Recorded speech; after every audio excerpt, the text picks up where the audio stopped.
शर्म से आंखें झुक जानी चाहिए हर भारतीय की। एक बार फिर से अछूता हो चुका है भारत पूरे विश्व के लिए। दुनिया भर के देशों ने भारत से आने वाली फ्लाइट्स को बंद करने के बारे में चेतावनी दे डाली है।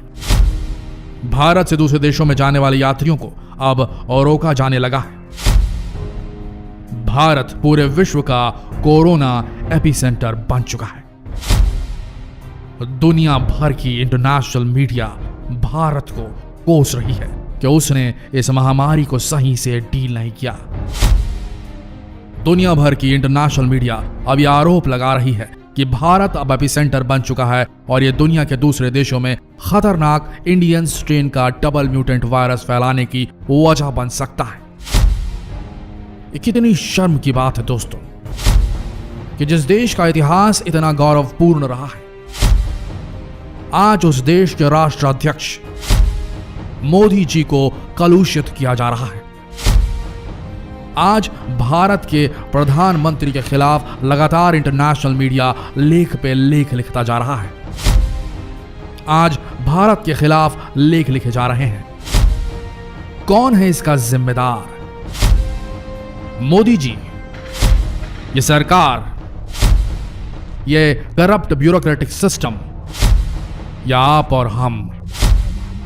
बने रहिए इस वीडियो के अंत तक, क्योंकि ऐसे बहुत से राज हम खोलने वाले हैं जिसकी वजह से भारत को शर्मनाक स्थिति में लाकर खड़ा कर दिया गया और इंटरनेशनल मीडिया थू थू कर रही है इस पूरी सिचुएशन पर, जिसे हम सब हैंडल नहीं कर पाए, क्योंकि ये वो रहस्य हैं जिन्हें रेगुलर मीडिया ने आपको टेलीविजन चैनल्स पर नहीं दिखाया, क्योंकि रेगुलर मीडिया शायद नपुंसक हो चली है। इस वीडियो के अंदर हम वो सब दिखाएंगे जो पूरी तरीके से अनसेंसर्ड होगा और सत्य के साथ होगा।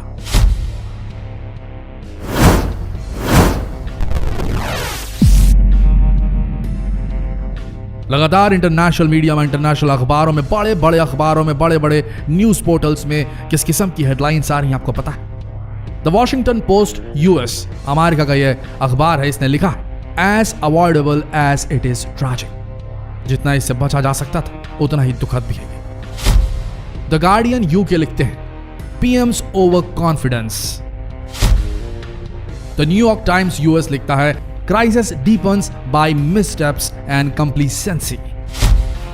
बीबीसी यूके लिखता है India's health care system is buckling. ABC Australia लिखता है catastrophe could have been avoided. Time US लिखता है responsibility lies with a strong man regime. Global times China तक लिखता है unforgettable mistakes of dropping guard. ये दोस्तों पाकिस्तान का डॉन लिख रहा है, यह अखबार है वहां का। Doctors advise patients to stay home. और सबसे बड़ी बात, जो सबसे खतरनाक आर्टिकल लिखा गया है वो द ऑस्ट्रेलियन के द्वारा लिखा गया है। उसने लिखा है Modi leads India into viral apocalypse, यानी कि मोदी जी ने वायरल प्रलय के ऊपर झोंक दिया है भारत को। ऑस्ट्रेलिया ने यह भी लिखा है arrogance, hyper nationalism and bureaucratic incompetence have combined to create a crisis of epic proportions, critics say, as India's crowd-loving PM basked while citizens literally suffocate. अब जानते हो इस अखबार ने प्रधानमंत्री नरेंद्र मोदी जी के बारे में क्या कहा है? India's crowd-loving PM, जिसे भीड़ पसंद है। दोस्तों लगातार इंटरनेशनल मीडिया में किरकिरी हो रही है भारत की। द टाइम्स कहता है कि मोदी जी बिना मास्क के थे, मास्क लेस थे, जब वेस्ट बंगाल की इलेक्शन रैली चल रही थी और वो रैली को संबोधित करने के लिए hundreds of thousands of voters के बीच में गए थे, वो भी बिना मास्क पहने। द टाइम्स के मुताबिक मोदी जी की इस कदम की वजह से सारे लोग वहां पर बिना मास्क के रहे और ये डिक्लेयर हो गया था कि सब कुछ ठीक है।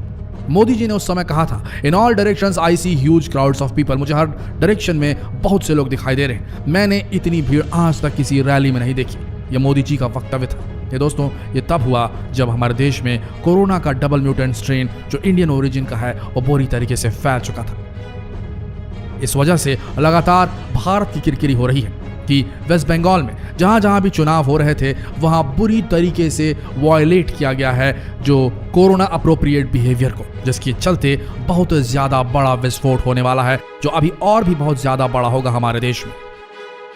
इसके बाद लगातार मोदी जी को कोसा जा रहा है इंटरनेशनल मीडिया में कुंभ मेले के आयोजन को जल्द ही नहीं रोकने के चलते। साथ ही इलेक्शंस की वोटिंग का जो रिजल्ट आना है उसके लिए भी रोकने के लिए कोसा जा रहा है पूरे इंटरनेशनल मीडिया द्वारा मोदी जी को, क्योंकि अगर लॉकडाउन लगाना था तो अभी लगाना था, अभी लगाना ही सबसे ऊपर रहेगा। लेकिन आज की तारीख तक पूरा भारत अभी बंद नहीं हुआ है। भारत में लॉकडाउन नहीं लगा गया है पूरी तरीके से, जो कि पिछले साल हुआ था। लगता है कि पिछले साल जो लॉकडाउन अचानक से लगा था, जिसकी वजह से हमारे देश में कोरोना फैलना रुक गया था, लेकिन उसके बाद त्रासदी हो गई थी, खाने पीने की किल्लत हो गई थी, लोगों को गरीबी बहुत ज्यादा बढ़ गई थी, बेरोजगारी बढ़ गई थी, लोग अपने घरों तक नहीं पहुंच पा रहे थे। उसकी वजह से जो किरकिरी की थी आम जनता ने मोदी जी की और सरकार की, इसलिए क्योंकि उन्होंने समय नहीं दिया लोगों को अपने घरों में पहुंचने के लिए और लगा दिया था लॉकडाउन।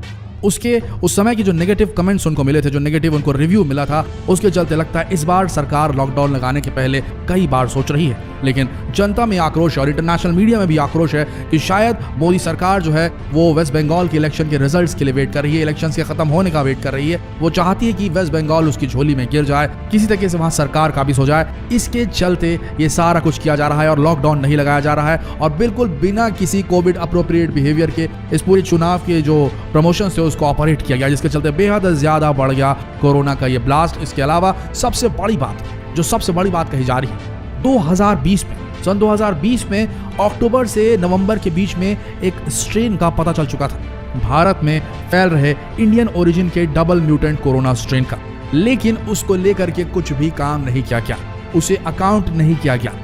जब वैक्सीन बन रही थी तो उसमें उसके जो फीचर्स थे उसे ऐड नहीं किए गए, उसके बारे में लोगों को अवगत नहीं कराया गया। ये बेहद खतरनाक स्ट्रेन है और इसकी विरोसिटी यानी कि इसके जो वायरलनेस है, जो इसके फैलने की जो गति है वो बहुत तेज है, उसको एड्रेस नहीं किया गया, उसे गंभीर मुद्दा नहीं बताया गया, उसे सामने रखा नहीं गया, जिसके चलते जनवरी तक आते आते जब हमारे देश में कोरोना के जितने भी केसेस थे वो ड्रॉप होने लगे थे, ड्रॉप हो चुके थे, तो हम सब के सब कंप्लेसेंट हो गए।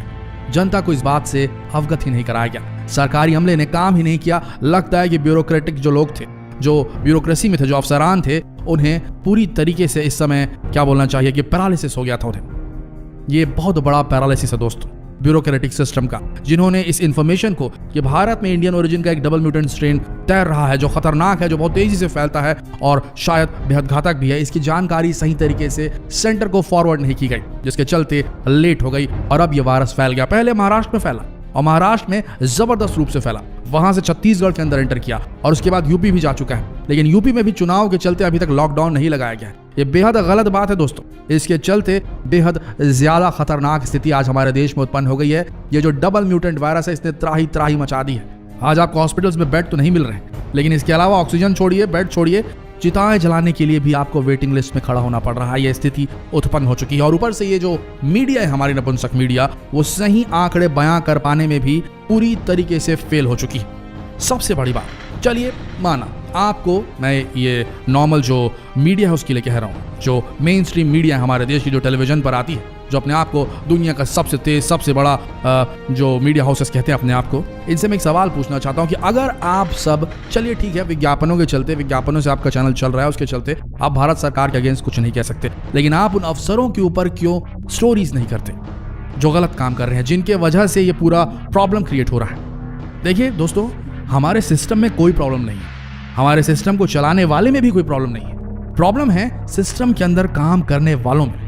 ये जो अफसरान हमारे हैं ना, इन्हें छुट्टी चाहिए होती है, आराम चाहिए होता है, काम से कोताही, काम चोरी इनका मेन उद्देश्य बन चुका है, और किसी तरीके से एक्स्ट्रा इनकम कमाना। मारुति 800 में नहीं चलेंगे, इनको चाहिए इनोवा, तो उस चक्कर में सब कुछ घाल-मेल होता है। सिस्टम सही है, रूल्स सही है, रेगुलेशन सही है, सिस्टम के ऊपर जो लीडर्स बैठे हैं वो भी सही है, लेकिन अगर इतना नपुंसक हो चुका है मीडिया कि वो सरकारों पर उंगली नहीं उठा सकता, तो कम से कम इन अफसरान को तो पकड़े, यहाँ से ठीक करे, ग्रास रूट लेवल से ठीक करे। यहाँ के जो अफसरान गलत कर रहे हैं उनके ऊपर लगातार न्यूज चलनी चाहिए टेलीविजन पे। आप पॉलिटिशियंस को बैठाते हैं, उनसे सवाल पूछते हैं, वो क्या करेंगे? नहीं हो पाता वैसे। पहले आप अफसरान को ठीक कीजिए, अफसरान ठीक होंगे तो ऊपर जाते जाते सब चीजें सही हो जाएगी। गलत हो रहा है हमारे देश में। दूसरी चीज, लगातार कुंभ मेले के लिए इंटरनेशनल मीडिया में मोदी जी को लगातार कोसा जा रहा है, और ये बात भी सही है। इस स्थिति में जब देश में कोरोना फैल रहा था और सितंबर से नवंबर के बीच में ये जानकारी हो गई थी, तो इस तरीके के बड़े आयोजन को रुकवाना था। जनवरी से ही जब ड्रॉप होने शुरू गए थे तभी सामने आना चाहिए था मन की बात में प्रधानमंत्री मोदी जी को। वो कई बार आए भी, उन्होंने कहा भी, लेकिन इसे और सख्ती से कहा जाना था कि मास्क पहने, 2 गज दूरी बनाएं, किसी तरीके से इस बीमारी को फैलने से रोके, और लॉकडाउन लग जाना चाहिए था भारत में। अभी भी लॉकडाउन लग जाना चाहिए। अगर लॉकडाउन नहीं लगा, ट्रेनें बंद नहीं हुई, प्लेन्स बंद नहीं हुए, डोमेस्टिक फ्लाइट्स बंद नहीं हुई, तो ये महामारी और ज़्यादा फैलेगी, बहुत बुरी तरीके से फैलेगी और हम नहीं बच सकते इससे। इसी डिसीजन नहीं ले पाने की वजह से, लॉकडाउन नहीं लगा पाने की वजह से मोदी जी को आज की तारीख में इंटरनेशनल मीडिया कोस रही है। लगातार न्यूज़पेपर वाले कह रहे हैं, द गार्डियन कह रहा है Modi's mistakes pandemic that is out of control. लगातार कोसा जा रहा है, नाइटमेयर ऑन रिपीट, ये लिख रहा है बीबीसी। दोस्तों, इसके पीछे जिम्मेदार कौन है, जरा सोच के देखिए। सरकार ने जो गलतियां की वो की, अपनी कुर्सी बचाने के लिए की, वो तो कर दी, लेकिन इसके पीछे जिम्मेदार कौन है? नंबर 1 मोदी जी, नंबर 2 सरकार पूरी एज अ होल, नंबर 3 ये ब्यूरोक्रेटिक सिस्टम, नंबर 4 आम नागरिक। कौन है जिम्मेदार इसका? जरा आप सोचिए। देखिए, हमें किसी के ऊपर उंगली उठाने से पहले अपने आप की तरफ देखना ही होगा। हमें खुद अब इस बात को समझना होगा कि अब हमें कुछ चीज़ों को ठीक करने की जरूरत है हमारे समाज में, अन्यथा हमारा आगे बढ़ना मुश्किल हो जाएगा। इस किस्म की जब आपदा आती है तब पता चलता है कि कोई भी सिस्टम कैसे ऑपरेट करता है, कितना लोड ले सकता है, कितना प्रेशर ले सकता है और उस लोड और प्रेशर के अंदर कैसे परफॉर्म कर सकता है। आज जब लोड पड़ा है हमारे देश की मेडिकल व्यवस्था पे, तब समझ में आ गया है कि कितनी स्ट्रांग है, कितनी नहीं है हमारी मेडिकल हेल्थ केयर सिस्टम। लेकिन इसके पीछे प्रॉब्लम क्या है? प्रॉब्लम यह है कि हम लोग मारुति 800 में चलना ही नहीं चाहते। हमें चाहिए बड़ी बड़ी गाड़ियाँ, फॉरेन की गाड़ियाँ। हमारे एम्बिशंस इतने हाई हैं कि उन एम्बिशंस की हाइट तक पहुँचने के चक्कर में हम शॉर्टकट्स अपना रहे हैं और दूसरे के बारे में नहीं सोच रहे। हमारी वैल्यूज़ नीचे गिर गई हैं हमारी। अगर आप एक आम शख्स से पूछेंगे जो आपके आसपास का युवा होगा कि बेटा आप क्या कर रहे हैं, वो बोलेगा मैं यूपीएससी की तैयारी कर रहा हूँ। क्या बनोगे बेटा? कलेक्टर बनेंगे। वो कलेक्टर बनेगा, उस वक्त उसके दिमाग में एक जज्बा होगा कि मैं जिस दिन कलेक्टर बनूंगा तो मैंने अपने जीवन में जो पाना था वो पा लिया, मैंने इस ओहदे को पा लिया, मैंने अपने परिवार को तार दिया, मैंने अपना भविष्य बना दिया, मैंने आने वाली पीढ़ी को भी ठीक कर लिया। अब मुझे अपने देश के लिए कुछ करना है, ये वाली फीलिंग होती है उसके अंदर। लेकिन जैसे ही वो सिस्टम में आता है, अचानक से कभी सीनियर बोलता है इतना पैसे इकट्ठा करके ला के हमें दो, कभी जूनियर बोलता है लीजिए सर मैंने यहाँ से वसूली कर लिया, आपके लिए गिफ्ट लेके आया हूँ। आदत पड़ जाती है उसकी, वो फिर उस सर्कल में आ जाता है। हमारी लालच की वजह से ये सिस्टम करप्ट हो गया है दोस्तों। समस्या हम आम नागरिकों में ही है। हमें रूल्स फॉलो करने नहीं आते। हमें अपने आप के लिए सबसे ज़्यादा बटोरने की जो आदत पड़ी हुई इसे छोड़ना होगा। हमें बांटना सीखना होगा। जिस तरीके से हम अपने आप के लिए बटोरने का जो ये सिस्टम चला है, जो सिखाते आ रहे हैं हम लोग बचपन से, ये ठीक करने की ज़रूरत है। वैल्यूज़ को स्ट्रॉन्ग करना पड़ेगा। हमें वापस अपनी रूट्स में जाना होगा। आप हिंदू हैं, मुस्लिम हैं, सिख हैं, ईसाई हैं, बांट कर खाने में ही सबसे भलाई है। ये बात हमें अपने बच्चों को फिर से सिखानी होगी। ये जो पाश्चात्य वेस्टर्न सिस्टम जो हम फॉलो कर रहे हैं, बाहर का इंग्लिश मीडियम्स का, इसे थोड़ा सा दुरुस्त करने की ज़रूरत है। यहाँ पर थोड़ा इंडियननेस की ज़रूरत है। जितने भी धर्म हमारे देश में वो सब के सब अपने रूट से जुड़े हुए हैं और सही चीज़ें सिखाते हैं, हम उन्हें भूल चुके हैं और उसी के चलते ये सारा कुछ हो रहा है। तो समस्या मोदी जी की नहीं है, समस्या सरकार की नहीं है, समस्या ये अफसरान की है जो सही से काम नहीं करते हैं। और इनके वजह से ये जो सरकारी कर्मचारियों का जो टैग होता है, अब हम ये नहीं कहेंगे कि सारे के सारे सरकारी कर्मचारी एक ही स्केल पर रख के आप नाप दीजिए उन्हें, ऐसा नहीं है। सभी सरकारी कर्मचारी ऐसे नहीं होते, लेकिन सरकारी कर्मचारियों में एक जो टैग जो लग गया इनके उसमें कि भैया आराम तलब होते हैं, कम से कम काम और ज़्यादा से ज़्यादा कमाना इनका मेन उद्देश्य होता है। ये चेंज होना चाहिए, इस पर्सपेक्टिव को चेंज होना ज़रूरी है। एक बात हम कहना चाहेंगे इस देश को, मोदी जी, हमारी सरकार और ये जनता सुन ले, जान ले, प्राइवेटाइजेशन की कोई ज़रूरत नहीं है। हमारे इस देश को ज़रूरत अगर है तो रेगुलराइजेशन की ज़रूरत है। रेगुलर होना पड़ेगा, नियमित होना पड़ेगा। नियमित होना बहुत ज़रूरी है। हम सब नियमित नहीं हैं। हम सब पूरी तरीके से स्वावलंबी तभी बनेंगे जब हम नियमित हो सकें। रेगुलर होना ज़रूरी है। हम सबको एक अच्छा सिविक सेंस डेवलप करना ज़रूरी है। इस तरीके से अगर हम चले, आप कहीं पर भी रहते हो, अगर आपके इलाके में आज की तारीख में लॉकडाउन नहीं लगा है तो प्लीज़ आपसे हाथ जोड़ के विनती है, आप खुद सेल्फ लॉकडाउन बना लीजिए। अब तक ज़रूरी चीज़ों के लिए बाहर जाइए, नहीं तो मत जाइए। मास्क पहनिए, क्योंकि अगर ये बीमारी आपके परिवार तक पहुँच गई तो उसके बाद जो फाइनेंशियल एक्सपेंस लगेगा आपको, जो खर्चा लगेगा हॉस्पिटल का, वो तो लगेगा।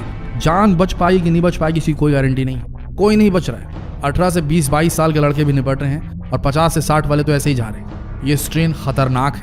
हम आज की तारीख में दुनिया के सबसे बड़े सुपर स्प्रेडर बन चुके हैं। हमारे देश के राष्ट्राध्यक्ष को जितने भी इंटरनेशनल मीडिया के अखबार हैं वो कह रहे हैं कि मोदी जी सुपर स्प्रेडर हैं। इतनी खतरनाक परिस्थिति में हम जी रहे हैं। दुनिया के देश धीरे धीरे भारत से आने वाली फ्लाइट्स को मना कर रहे हैं। भारत के जो रईस हैं, आपने खबर सुना होगा, व्हाट्सएप पे आपके पास फॉरवर्ड्स आए होंगे, जितने रईस हैं सब नॉर्मल प्लेन्स नहीं, प्राइवेट जेट्स हायर कर रहे हैं और उससे दूसरे देशों में जा रहे हैं। अभी ये हो रहा है। अमीरों को खबर तो लग गई होगी कि क्या हो रहा है देश में। तो प्लीज़ समझिए इस बात को, अपने आप को संभालिए, डिप्रेस मत होइए, लेकिन मौके की गंभीरता को समझिए। ये टाइम नहीं है पार्टी करने का, IPL मनाने का, ये बिल्कुल नहीं वो टाइम। अभी आपको जरूरत है आप घरों में रहें, संभल कर रहें, सेफ रहें। ये संक्रमण खतरनाक है। जितना हो सके इस आंखें खोल देने वाली खबर को देश भर में शेयर करें, फेसबुक में इसे शेयर करें, यूट्यूब में शेयर करें, व्हाट्सएप में शेयर करें। आप सबसे हाथ जोड़ के विनती से शेयर करें, नहीं तो और भी ज्यादा मौतें होगी। धन्यवाद।